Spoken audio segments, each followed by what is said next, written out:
From my previous video of extending the jaws on the horizontal bandsaw, various people commented that the shaper was running in the wrong direction, and special thanks to Rustinox. He was the first one to point that out. I did have my thoughts about that was running wrong, but when I wired the motor up I didn't really think nothing of it, and that was producing good cuts, and nice and smooth, so I thought, oh, I'll leave it. But anyway, because other people have commented, I think I will change it. But what I'm going to do is I'm going to change it on the VFD as opposed to changing the wiring. I'm not particularly sure about the wiring, and I don't really want to take any risks, so I'm going to do it in the VFD, which obviously you can change the direction of the motor by programming the VFD. So we'll have a look at that. So here's how the machine's working at the moment. As you can see, the forward stroke, or the cutting stroke, is the fastest and the return stroke is the slowest. So that's not right, it should be round the other way. Here's the inverter. It's a 220 volt 1.5 kilowatt, just a Chinese import, but it is one of the better ones and has good reliability.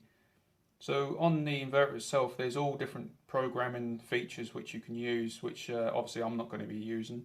But some of those are acceleration and deacceleration. So that's the spin up of the motor to get to full speed. You can control it rather than having all the load on the circuit breaker, straight away. You can actually, the motor will spin up gradually.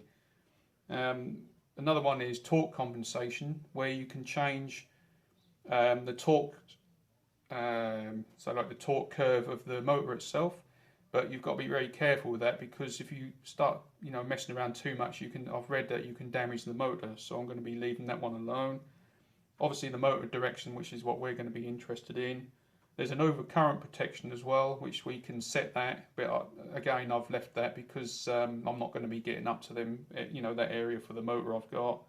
And also a braking circuit. So if you wish to, when you turn the motor off, you can use a braking circuit to deaccelerate the motor fast, to a standstill. But again, I don't need that on the shaper. So anyway, so we'll get on with the programming. So first of all, we'll just go through and get to where we need to get to. I've just got to do this from memory as well. And if we go to program 116 is the motor control. So at the moment it's set to 0, so all we literally need to do to reverse the operation of the motor is to set it to 1, program, and now it's all set. So it's as easy as that. And we'll just start up and I'll just show you.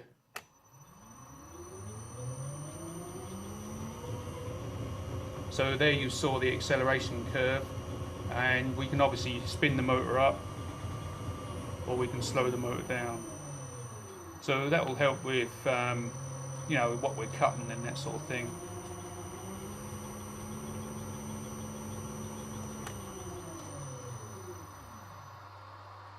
And then there's a cooling fan inside the unit to keep the electronics cool. So that's it now on the programming. So we'll go back and we'll start the shaper up and we'll make sure that that's now running the correct way.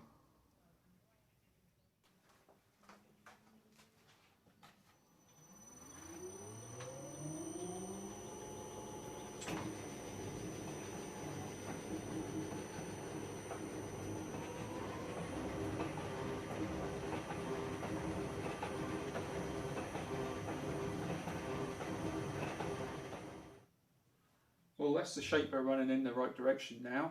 A big thanks to Rustinox, not only for pointing that out, but also for the videos which he's done about tooling, the tooling geometries, the grinds on the tool, to how you go about cutting particular shapes of metal and pieces and V-ways and that sort of thing.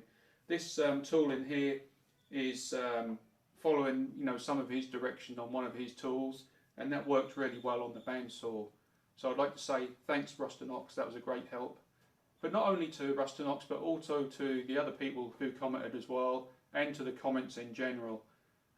We've now passed 800 subscribers, which I'm really happy about, and I look forward to doing some more videos.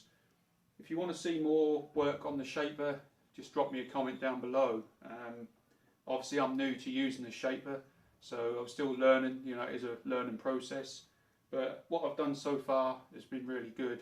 And obviously when you're using the shaper as well, particularly on that bandsaw cut, I was able to walk away from it, you know, and just leave it to do its job, and I can be getting on with other things.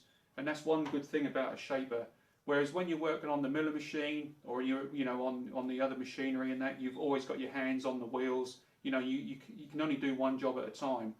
But to leave this to do, you know, like a 5-minute cut, say, that's good.